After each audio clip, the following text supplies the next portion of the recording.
the Golden State Warriors. Look at them. All great and shit. Y'all think y'all so cool because y'all one of the greatest teams ever assembled? Y'all ruining the NBA. Alright, let me help you understand my frustrations. Let me rewind back to 2013. That's when the Warriors made it to the playoffs for the first time since the We Believe Warriors in 07. Shout out all the smoke. The 6-seed Warriors upset the 3-seed Nuggets in the first round before losing a tough 6-game series in the second round against the 2-seeded Spurs. They were led by the young emerging point guard, Wardell Stephen Curry, and second-year shooting guard Klay Thompson.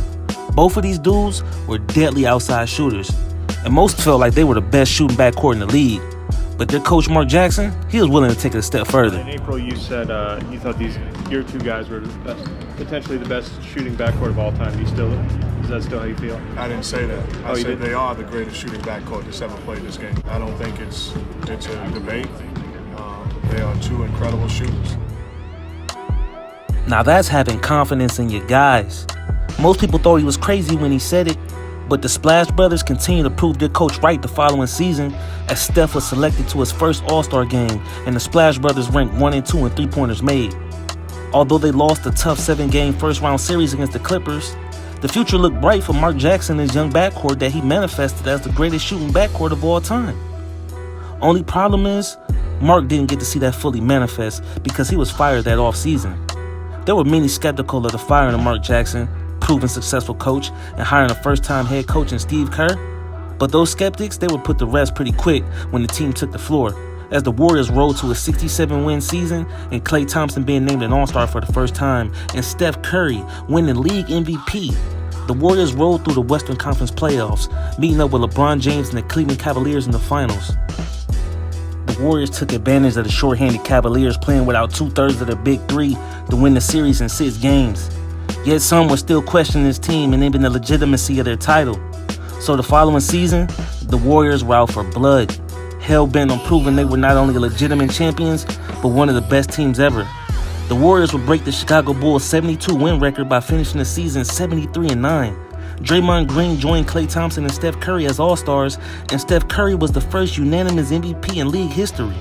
After cruising through the first 2 rounds of the playoffs, they hit a snag in the Western Conference Finals, going down 3-1 to former MVP and scoring champion Kevin Durant and the Oklahoma City Thunder. But the Dubs battled back to win the series to set up a finals rematch with the Cavaliers. This time around, the Cavs were healthy, but that didn't matter to the Warriors as they took care of business on their home floor and they took Game 4 in Cleveland to put the Warriors up 3-1, headed home to close out this series, and then the unthinkable happens.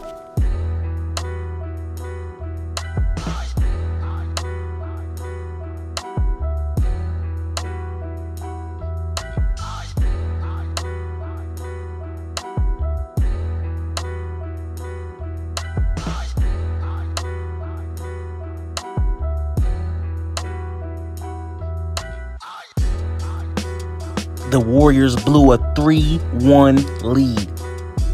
73 wins, all for naught. With the NBA world still in disbelief after that amazing final series, LeBron doing it for the land, reclaiming his throne as the best in the world. Then this happens.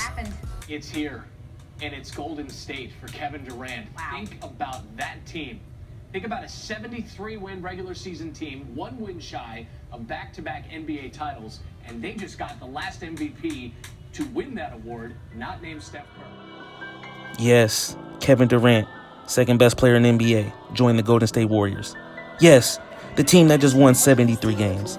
Yes, the team that eliminated him down 3-1 in the Western Conference Finals. Yes, KD is joining the Warriors. Now, KD was a free agent and has the right to make any choice on where he wants to play basketball. And I'm not taking any personal shots, but in terms of basketball legacy, it was a sucker move. I compare it to if Michael Jordan left the Bulls and signed with the Pistons after losing to them in the Eastern Conference Finals in 1990. Of course, if you got the best team in the league, you add probably the best player in the league to your team, it's pretty much a no-brainer that your team's going to win the championship. And that's exactly what they did, sweeping through the first 3 rounds of the playoffs and beating LeBron and the Cavs in 5. Now going into the 2017-2018 season, everybody knows how it's going to end. The Warriors have just become an unstoppable juggernaut with the addition of Kevin Durant. It's like no point even playing the season. Even though the Warriors took their foot off the pedal a little bit this year, the Warriors still took care of their first 2 playoff series in 5 games. But now, for the first time in the Steve Kerr era, the Warriors won't have home court advantage in a playoff series. And they're going against a team that's ready for liftoff.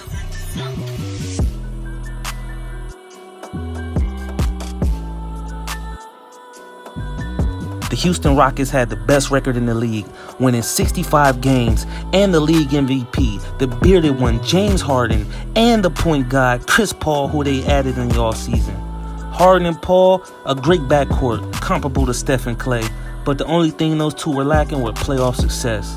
Paul's been criticized for not being able to lead his team to the big games, for he has yet to play in the conference finals up until this point. Harden was criticized for being bad in big games. And not just bad, I mean like horrible. Like going 2-for-11 in an elimination game against the Warriors in 2015, or another 2-for-11 night in an elimination game against the Spurs in 2017. But Harden and Paul are both out to prove their doubters wrong this year with their fantastic play in Mike D'Antoni's offense, where they live by the 3. With shooters surrounding their stars like Eric Gordon and Trevor Ariza, the Rockets attempted and made more threes than any team in NBA history. Could they beat the Warriors, though?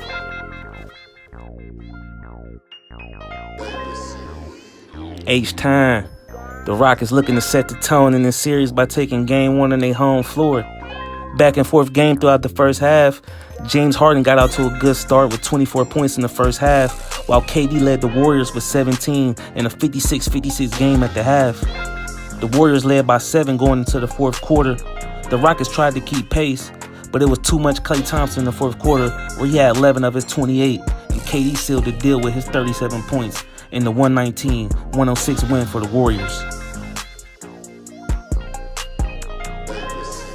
Back in Houston for Game 2, after the Rockets got screwed up in Game 1, they were looking to turn it up in Game 2, and that's what they did. It was the others getting it done in the first half. PJ Tucker, Trevor Ariza, and Eric Gordon combined for 42 points on 7 of 10 shooting from deep, and the Rockets led 64-50 at the half. The second half, the onslaught continued. The Warriors made a couple runs to get to single digits. KD had another monster night with 38 points, but the Rockets were in control from start to finish, getting the victory 127-105 and a great overall team effort. Rest in peace, Mac Dre had to do it for the Bay. Hey, we had Oracle. Series tied 1-1. Who's going to take control of this series? It was a close game throughout the first half, with the Warriors controlling most of the action to get out to a 54-43 lead at the half, led by KD's 15 points. In the second half, the Warriors just poured it on. Steph got hot in the second half. He finished the game with 35 points, while the Rockets' hot shooting cooled to freezing in a 126-85 loss to put the Warriors up 2-1. Back in Oakland, the Warriors were looking to take a commanding 3-1 lead in this series. The Warriors got off to a 12-0 run in this game, but the Rockets fought their way back, led by a 24-point first half from the Beard to put the Rockets up 53-46 at the half. But a hot shooting 17-point third quarter by Steph Curry put the Warriors back up by 10 going into the fourth. The Rockets would battle their way back to lead midway through the fourth quarter. This pretty and one from Steph Curry put the Warriors within 2 with just over 3 minutes to play. Then this Eric Gordon 3 put the Rockets back up 5. The Warriors are able to cut the lead to 2 after the James Harden miss. Final possession for the Warriors. They don't get a good look, and Klay forces this shot, and the Raptors take Game 4, 95-92, to tie the series at 2 games apiece. Series shifting back to Houston for Game 5. Series tied 2-2. This is the first time the Warriors have lost 2 games in a playoff series since acquiring Kevin Durant. Game 5 will be an intense battle. Both teams trading blows in the first half led us to a tie game at the break. James Harden had a horrible shooting night, going 0-for-11 from downtown, but Chris Paul had the stroke, hitting 4 threes, including this one in the third over Steph Curry. Then he hit him with the shimmy. The Warriors led by 1 heading into the fourth. Just under 2 minutes to play in the fourth, Draymond Green gets this layup to go to cut the lead to 1. Then on the other end, Eric Gordon knocks down a big 3 to put the Rockets back up 4. Following a timeout, Draymond Green buried his three to put the Warriors back within one. This play here could be the most important play of this series. Steph Curry misses the little go-ahead jumper, and they foul and put Trevor Ariza on the line. He hit the first but misses the second. Warriors call timeout down 2. Last chance for the Warriors, and Draymond Green turns it over, and the Rockets win the game, 98-94. Now lead the series 3-2, and just one win away from the NBA Finals. And y'all remember that play? I said it was the most important play of the series? Yeah, Chris Paul severely strained his hamstring and will put his status for the rest of the series in question. The almighty Warriors return home, facing elimination on their home floor. An MRI on Chris Paul's strained hamstring showed no structural damage, but was too sore for him to suit up in Game 6 and would be reevaluated before Game 7 if necessary. But the Rockets will come out the gate strong without Paul, getting out to a 17-point lead after the first quarter. The Warriors will fight back, cutting the lead to 10 at the half. And in the second half, the Warriors started to take control, grabbing a 7-point lead heading into the fourth. And in the fourth quarter, the Rockets went ice cold, just 4 of 19 from the field as the Warriors laid their hammer down, cruising to a 115-86 victory, led by 54 points on 14 made threes by the Splash Brothers to force the best 2 words in sports.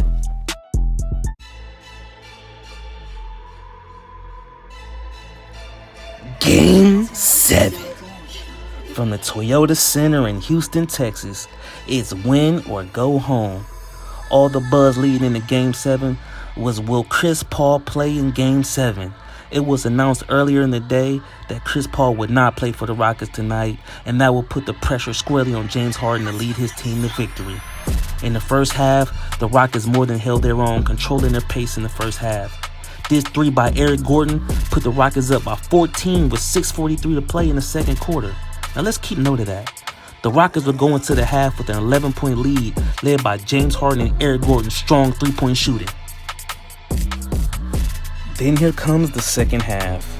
Remember that Eric Gordon 3-pointer in the second quarter I told you to keep note of? Yeah, the Rockets will go on to miss an NBA record 27 straight 3-point attempts after that. Yeah, I said 27. This PJ Tucker 3-pointer with 6:28 to play brought the Rockets within 10. But you see how the tide changed from the Rockets up double digits in the third, now down double digits in the fourth. The Rockets lived by the 3 all year, and they died by the 3 in Game 7. Another bad performance from Harden in the elimination game, shooting just 2 for 13 from downtown. They cut the lead to 7 within a minute left, but more missed 3s sealed their fate in the 1-on-1 92 loss, sending the Golden State Warriors back to the finals for a 4th year in a row. The Golden State Warriors will go on to meet the Cleveland Cavaliers in the NBA Finals for the 4th year in a row. After an epic Game 1 that gave us an iconic LeBron performance and an iconic J.R. Smith meme, the Warriors would sweep the series. The major what-if in all of this is the Chris Paul injury. If Chris Paul doesn't get hurt, do the Rockets win this series? They had a 3-2 lead with him, and then they lost the last 2 without him. It's fair to believe that Chris Paul would have made a huge difference, especially in Game 7 at home. Even without CP3, the Rockets still had a chance to win the series if just maybe 5 or 6 of those 27 missed 3-pointers just go down. If the Rockets win this series, that has a huge impact on the legacy of James Harden as a clutch playoff performer and the legacy of Kevin Durant, because if he loses, he will face more criticism than any player in history for going to a stacked team and still losing in the conference finals. Where it really gets interesting though is imagining a Rockets vs. Cavs finals in 2018. What does that even look like? Cavs certainly match up better against the Rockets than they did against the Warriors. Obviously they don't have Kyrie anymore, and LeBron had to shoulder more of the scoring load this postseason. In the Rockets, they have the MVP, James Harden. And if Chris Paul is good, you gotta like their chances. Just imagine James Harden and Chris Paul, NBA champions. All the jokes about not being able to win and getting it done, and their names would go skyrocketing up the list of all-time greats. Like, what do you think? Do you think the Rockets could win the series if Chris Paul doesn't get hurt? Could the Rockets beat LeBron in the finals? What I do know is we saw a team almost do the unthinkable and slay Goliath but fall short, dying on their own sword. What a series.